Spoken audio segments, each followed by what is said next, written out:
Hey guys, so welcome back. Today I want to talk a little bit about how you see others and what that says about you.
Okay guys, today I want to talk a little bit about how you see others and what that says about you.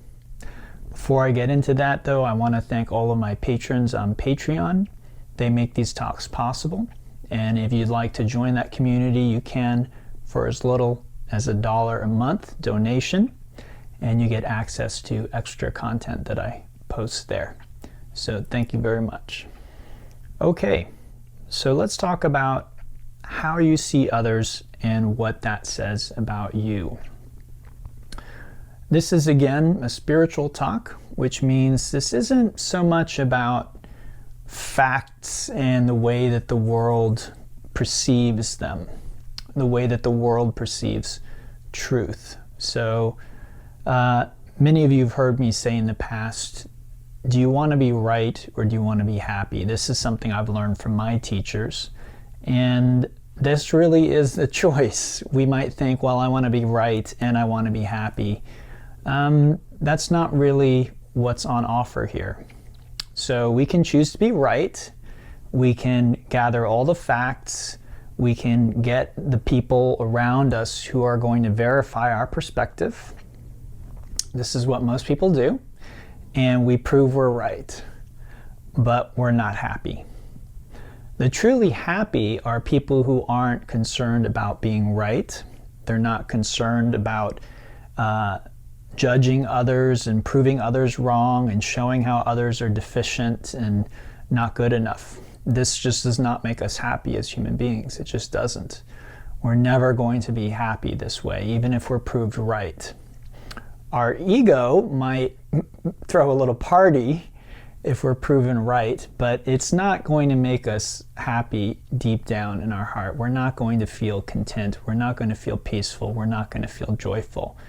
Because honestly, who wants to live in a world full of evil people, jerks, inconsiderate people, all the things that we think of others?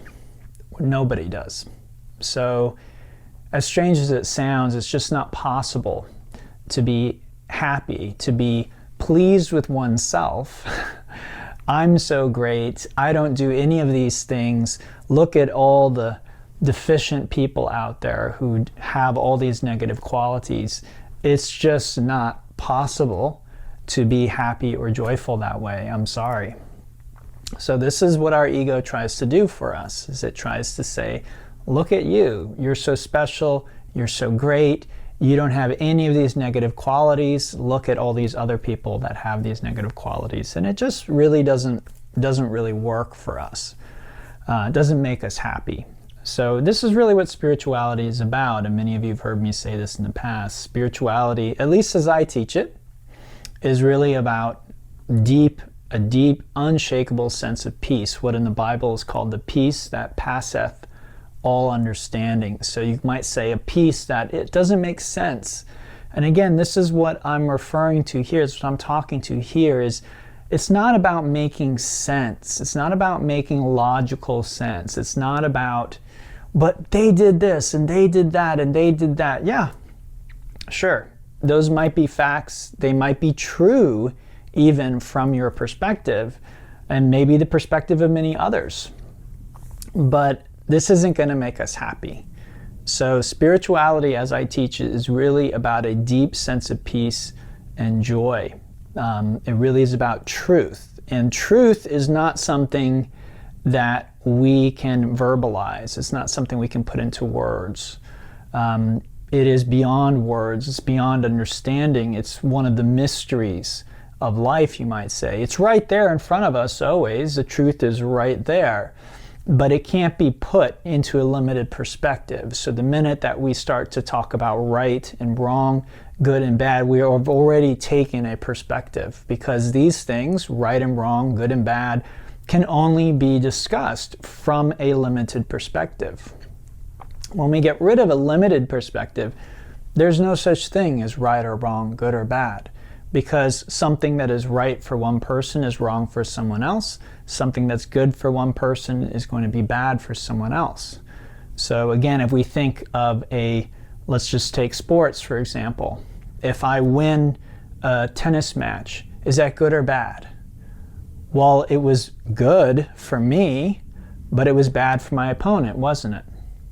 Okay? So again, as long as we're in that dualistic thinking, right and wrong, good and bad, me versus you, there's going to be winners and there's going to be losers. There's going to be this idea of truth and falsity. In reality, there's only truth. There's no opposite to truth. So we can be in line with truth, or we can ignore truth. And again, truth is beyond words. So the minute that I'm taking a limited perspective, now I'm no longer in line with truth. That's just the way that it works, because again, truth is beyond a limited perspective. It's beyond this duality. So the minute that I'm saying, oh, they did this and that was evil or that was bad or that was wrong or whatever it is, I've limited my perspective, and now that's going to definitely affect my alignment with truth. Okay, so how you see others says more about you than it does about them from a spiritual perspective. Okay? The perspective that we want to cultivate spiritually is, I've said it many, many times, and I'll say it again, forgiveness, compassion, seeing the best in others, assuming the best in others. When we see others faltering or struggling, we know that they're doing their best, and that if they're less than their best self, we know that's because they're being challenged, that they are at their edge, they're at their limit, and they're doing the best that they can. And in my experience, there really isn't an exception to this. This is just true across the board. And so what we're wanting to cultivate is a loving awareness toward all. And the ultimate reason for this is that we are one with everything. So if we hate what we see as another, then we are really truly hating a part of ourselves. We're kind of cutting off a part of ourselves. And again, this is what the ego does, and this is why we suffer, because we feel a sense of separation. So that sense of moral superiority, that sense of judging others, this is going to create that sense of separation. How do we get around the sense of separation? How do we get around the ego functioning? Well, one way around it, again, is to stop judging, which I've talked a lot about in prior talks. To let go of our judgments of others, to soften that as much as we can. So again, as I look out in the world and I see people doing wrong, a big one these days is vaccines. I think a lot of people, I've spoken with people on both sides, and people on one side see people who are unvaccinated as dangerous and selfish, and they're putting others at risk, and the pandemic would be over if it wasn't for these people. And then people on the other side see vaccines as dangerous, and they see people trying to push vaccines on them as imposing on their freedoms and their rights. And again, the truth is there is a perspective in each of these sides that one who's really awake can actually sympathize with. So again, you're sitting there, you probably have one of these perspectives, and you probably only sympathize with one. A truly awake perspective is I can see the truth here, and I can see the truth here. Now, I'm not talking about truth with a capital T, like I was talking about earlier, because again, the truth cannot be put into words. But when I say I can see the truth here, I'm talking about a perspective. I can understand this perspective. So I can understand the perspective of the person who thinks that people not getting vaccinated is dangerous and that we need to get vaccinated and the science says it, so just go ahead and do it. Okay, I can understand that. I can see that. I can sympathize with that. But I also can sympathize with the opposite, which is this idea that we need medical freedom. Vaccines, there's a lot of evidence showing that vaccines can be very harmful. And these are new vaccines, and there is evidence, like it or not. I know the narrative is that the vaccines are perfectly safe and everything is going to be fine.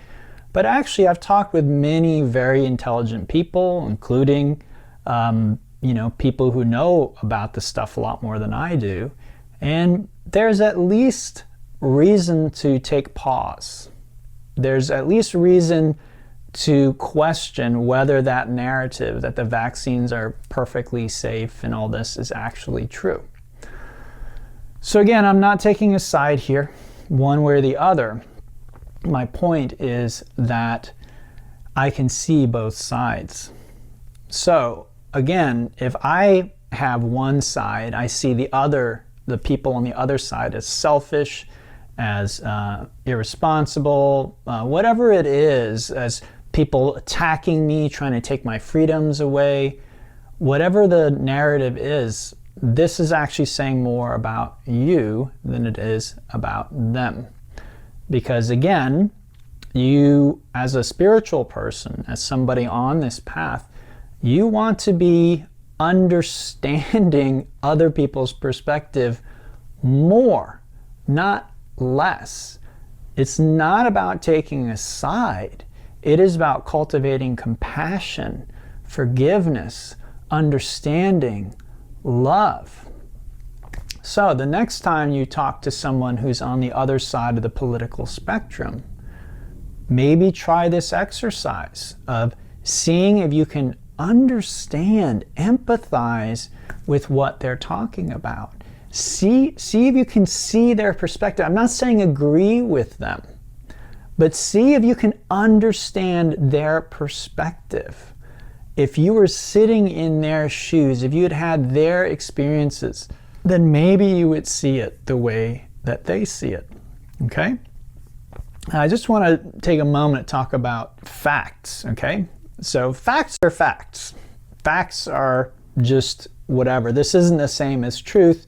But if I hold up my hand here, then it's a fact that I'm holding up my hand here. So there's been stuff lately where people are, talking about, facts and truth and all this kind of stuff. We're living in a very weird time.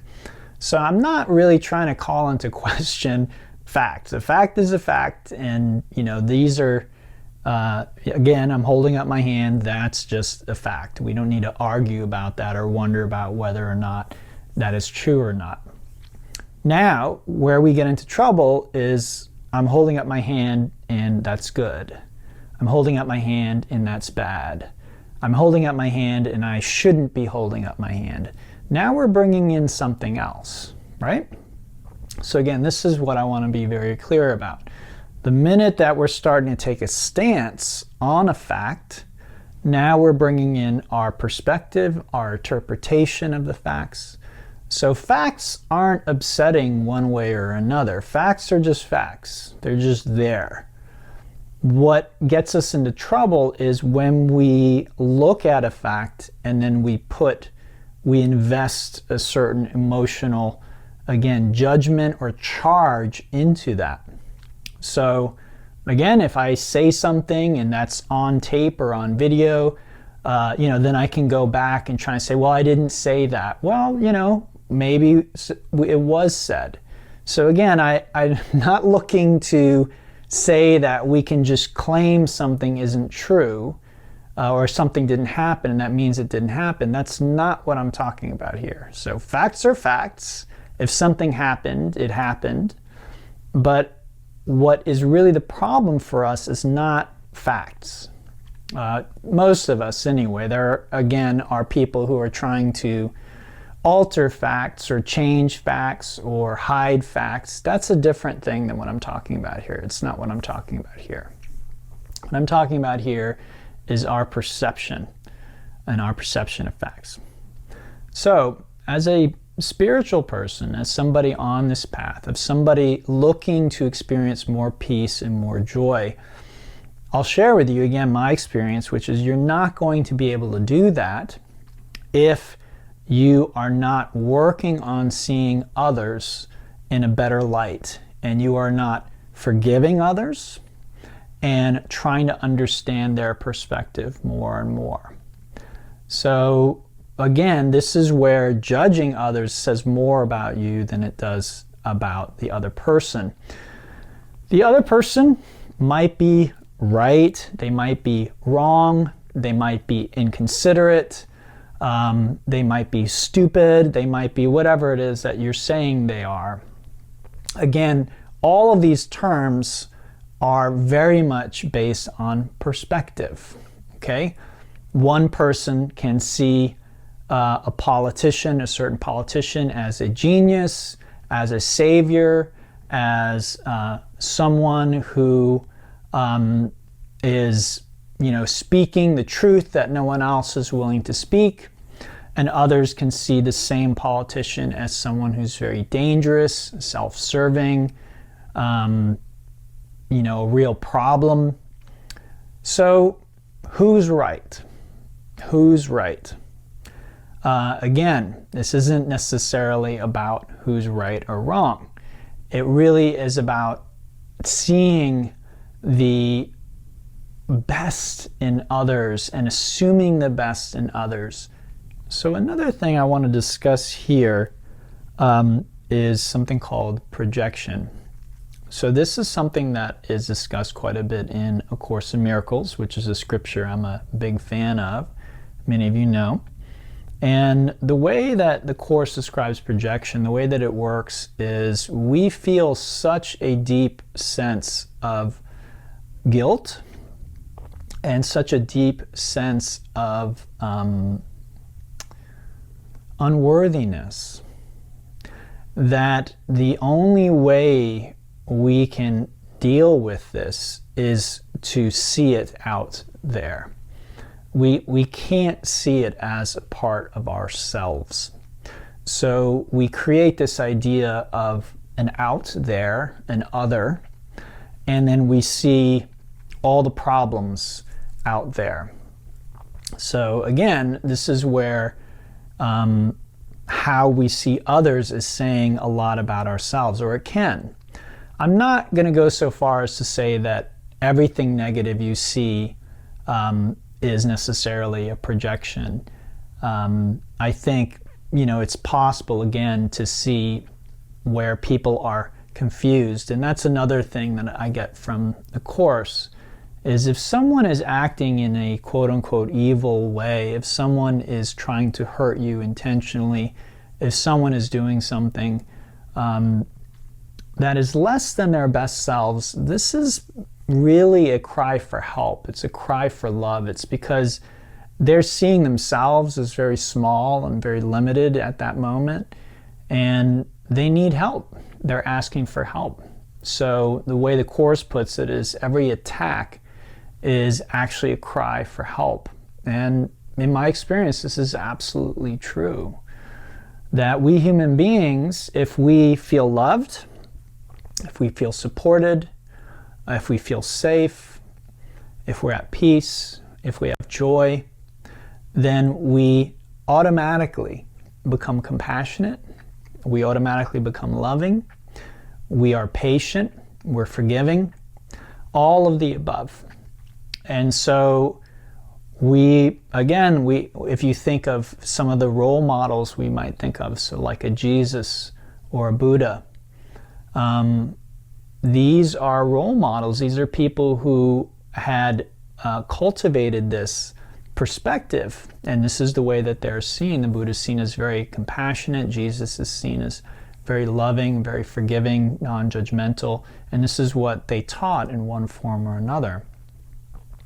So the Buddha, there was a story of the Buddha that he used to travel around in India, Nepal, and in his day he was traveling with his monks, which is something he did. He didn't have like a home base. He would just travel from one town to another, and he met somebody on the road, and supposedly this person spat in his face, and his followers who were near him, his right-hand man, if you will, got very upset and said, you know, how dare you, this is the Buddha, do you know who this is? How dare you do that?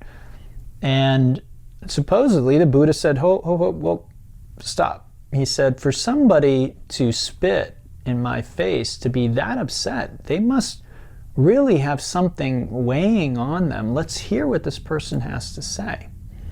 Okay, so again, this is an extreme example. Most of us are not going to be able to have ourselves spit in the face and see this as a distress signal.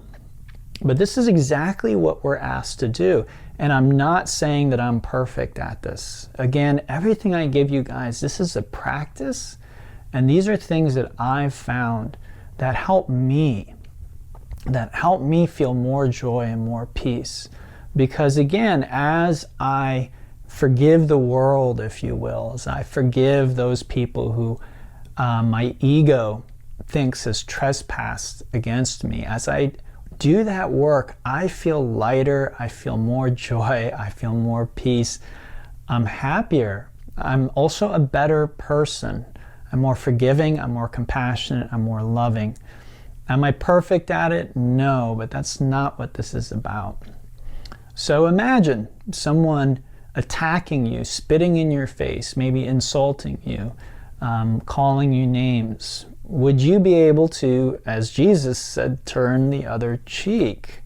Again, to me, these teachers are really talking about the same thing. They lived in different parts of the world, and they lived at different times. So their teaching has a different inflection to it. But I really, truly believe both of these teachers were ultimately teaching or talking about the same thing. What the Buddha refers to as nirvana is Jesus' kingdom of heaven. Buddha nature is Christ's consciousness. It's really just the dressing that we human beings put on human spirituality that makes it look different. The reason there's a dressing is because, again, the truth is one, and the truth is beyond words. I could say God is one, and God is beyond human understanding or description. So the minute I start talking about God, I'm not really talking about God anymore, because I can't talk about God. The minute I start talking about truth, the same thing. I'm beginning to take a perspective, and I'm beginning to limit the actual truth. So as one of my teachers once said, my job is to fail and fail well. I already know I'm not going to be able to talk about the truth, but I can point to it with my words, with my deeds, with my actions, with these videos, with my talks. I'm pointing to something that is beyond words, that is beyond understanding, but it is something that we can experience. And so this is really what this is about. So this practice of, again, letting go of judgments, of softening our judgments, of seeing or realizing that if I'm seeing someone else very harshly, then I'm not doing myself any favors. So again, cultivating compassion, cultivating understanding. If you know someone who's voted differently than you, instead of judging them as stupid or evil or dangerous, maybe trying to understand their perspective. Again, it's not to say to agree with them. Okay, I'm not saying you need to vote the way that they vote, but so you can understand them and see, okay, if I were in their position, maybe I would do the same thing. And if you understand our true nature, this is absolutely 100% true. Because our true nature is one. So the true nature in the person who votes the opposite of you is 100% exactly identical to your true nature. And it's maybe true that some people are more attuned to their true nature than others, but their true nature is the same, 100% the same. So I think in the Tao it says that the Tao is the same in the saint, in the sinner, the criminal, the priest. It's exactly the same, and this is right. 100% exactly the same. So this is our work, and I'm not going to say it's easy. It's challenging work. But I want you to think about that the next time that you're out, and again, you are judging someone. We're coming up on the holidays, right? We're coming up on Thanksgiving, and so this is a great time to Thanksgiving, Christmas, the holidays, the Jewish holidays, many holidays coming up. And so as these approach, this is a great time to pause and to look and to see, okay, I'm passing judgment. What is that saying about me? What is that saying about me? So again, projection is one thing. We often will see in others what we are most afraid of in ourselves, what we are most critical of in ourselves. So there was a film that came out, I think several decades ago now, called American Beauty, and in that there's a character there who is a closeted gay person, and they are very harsh about the gays, and they're just really critical of gay people. But it turns out at the end of the film, or toward the end of the film, that this person was actually a closeted gay themselves.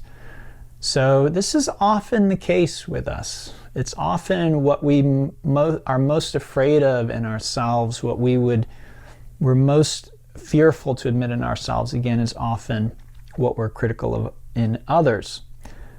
And again, even if this isn't the case, and again, I'm not at the point where I would say everything you see in others is something that you're afraid of in yourself, but definitely when we're seeing problems in others, flaws in others, when we feel superior to them, when we're frustrated with them, again, that's really the key, is the negative emotion, guys. So if you're a little confused about what I'm saying, how do you know the difference?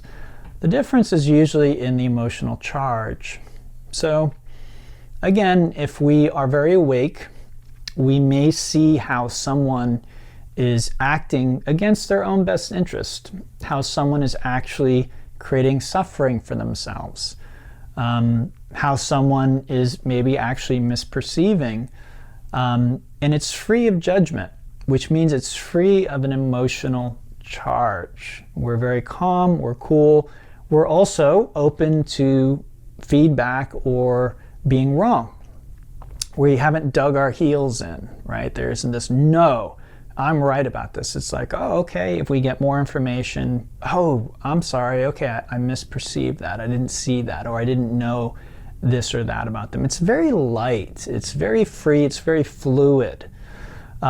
Whereas, when we're seeing someone and, again, even if it's like someone who's an addict, and you got to get clean, and I know you got to get clean, and I can't believe you, and you're so selfish, and you're killing yourself, and I can't believe it. And we truly believe that what's best for this person is for them to get cleaned up. What's best for those around them is for them to get cleaned up and to, quit their abuse. And we just know this, right? It's like a fact, and everyone sees it. Everyone agrees with us. Again, from this perspective, we don't know that. We really don't know that. We can't judge this person. It's not our place. That is the place of the Creator or God or the universe, whatever. It's not our job to judge. It's our job to love. That's really what our job is, to accept, to love, to forgive, to cultivate compassion. This is really where we are best, and human beings are best when they're humble. And if we're judging, then we're not very humble. Okay? So again, if there is no charge there, again, we may see how someone is their own worst enemy. And we can see that with a lot of compassion and a desire to help them without forcing it on them or taking a sort of superiority, having some kind of superiority complex that we're going to save or help them. We're just there, we're present with them. If they ask for our help, if they ask for our opinion, we're happy to give it if it's helpful. And again, if it's not helpful, we don't feel the need to be heard or to be understood or for this person to recognize that we're right. Again, do I want to be right or do I want to be happy? So, how you see others. How do you see others? This is something that you really should ponder and contemplate and look at in yourself. This is a practice of learning to see the best in others, to assume the best in others, to try and understand the perspective of others, why they would vote the way that they do, why they make the decisions that they decide. And again, with the understanding that our perspective could be wrong. Okay? We could be wrong. Again, with the vaccine thing, a lot of people think that the science is saying the vaccines are safe. Well, there have been things in the past that have said, science has said was safe, and then later they have to retract these things. So as I said earlier, I'm not taking a side, but we do want to take pause. We want to pause, and we don't want to be so self-righteous and self-assured about things. We really don't know. Time will tell. Okay? And again, the ultimate truth is not about one side being right and one side being wrong. It's about the ultimate perspective, which is not one perspective. Again, the minute I'm starting to talk about right and wrong, now I've dropped down into a limited egoic perspective. And all of this teaching is about freeing yourself of that. Freeing yourself of that limited perspective. Again, why? Because we are joyful. We are peaceful when we are free of that. That perspective is called the ego. That is the source of our suffering. The more we are identified as an ego, as a limited perspective, as a perspective that needs to be right and needs others to be wrong, then we are going to suffer by that measure. Now, suffering, that word comes from the Sanskrit word dukkha. And sometimes, as I've said in the past, that word suffering maybe is a little too strong for modern people. I think maybe in Buddha's day it was very applicable. People didn't have enough to eat. And I think in many parts of the world, it's still like that. But, you know, he lived, I think, at a time where you definitely could go to villages and places where maybe people didn't have enough to eat. People were starving. Life was maybe very difficult. Maybe today, for someone watching this video on the internet, life is not so much of a struggle. So people might hear that word suffering and think, well, I'm not suffering, so I'm good. I don't need the Buddha. But another way of translating dukkha is unsatisfactoriness. Unsatisfactoriness. Life is not satisfactory. There are problems, right? There are anti-vaxxers. There are other political parties. There are other points of view. There's racism, there's sexism, there's inequality in the workplace. There are all these problems. The environment is being destroyed. Problem after problem after problem after problem. And so again, this is the ego loves it. It loves all the problems because that strengthens its hold. Okay? As we begin to let go of all this stuff, again, it doesn't mean we can't try and save the environment. We can try and save the environment very peacefully. Doesn't mean we can't fight for equality. Although I really don't like that word fight. Doesn't mean we can't work toward equality, but we can do so peacefully, with love, with respect. As I mentioned recently in a talk, I think that both Martin Luther King and Gandhi, they did this.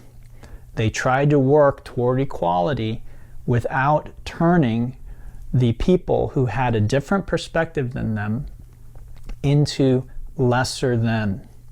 Because of their faith, they had faith in humanity. Why? Because humanity was created by God, and God didn't create junk or trash. God created beings who are worth having faith in, right? So again, how I see others says a lot about more about me than it does about them. Okay? So this also reflects in a sort of mirror-like way, where again in A Course in Miracles it talks quite a lot about how it is not possible for you, just given the mechanics of the way the ego works, it's not possible for you to really experience the freedom and liberation of judgment without freeing and liberating others. This is just the way that it works. So as we begin to let others off the hook, as we forgive others for their flaws or their weaknesses or their aspects that are very human, we find that we accept those things in ourselves. Either way you want to put it. If you accept it in yourself, if you meditate, and this is one of the main reasons why I really encourage a deep meditation practice, is my experience with meditation is it really was like a mirror, and it showed me my own flaws, my own fears, my own problems and limitations as a human. Okay, so again, this human is very limited, very flawed, and the more that we can see that with the light of awareness and accept that, the more accepting and loving we are of others. As long as we're trying to defend this thing and say that this is perfect and it doesn't have any problems, which is what most egos will do. If you point out something to an ego, it immediately goes on the defense and usually it attacks. And so, if you don't believe me, just try it. Try giving somebody some constructive feedback. So most people aren't going to like that or enjoy that. So this is usually what happens. Now, the more that we can work on ourselves and see ourselves, the more we tend to just be accepting of our limitations and others' perspective of how we might be. So someone might say something like, wow, you're really selfish. And we might pause and say, yeah, I can see how you would say that. I can think of examples where I've been selfish. So yeah, it's probably true. Or you're inconsiderate. And again, we can think, pause and think, yeah, actually, you're right. And there just isn't a sense of needing to defend and to prove the other wrong. Their perspective is their perspective. Like one of my teachers, Byron Katie, who many of you have heard me talk about in the past, she likes to say, I'm going to be whatever you want me to be. And she usually says, honey. That's kind of the way she talks. And this is right. So I've had students before who have thought I'm just the greatest teacher and I'm so great and all this kind of stuff. And that's just their perspective. Am I really such a great teacher? No. But I've had other people who have said, you're a horrible teacher, you're awful, whatever it is. And am I such an awful teacher? No. So again, the perspective, that's their perspective. Again, a very popular phrase these days is my truth. I'm not such a big fan of this phrase because, again, it implies that the truth is many. And the truth is one. The truth is one. There's one truth. And again, as I said, it's beyond words. So really what people are saying when they say my truth is my perspective. And our perspective, again, can change with more information, with facts, with maybe another perspective. So again, if I see someone as evil, I see what they're doing is evil, and then maybe they tell their story.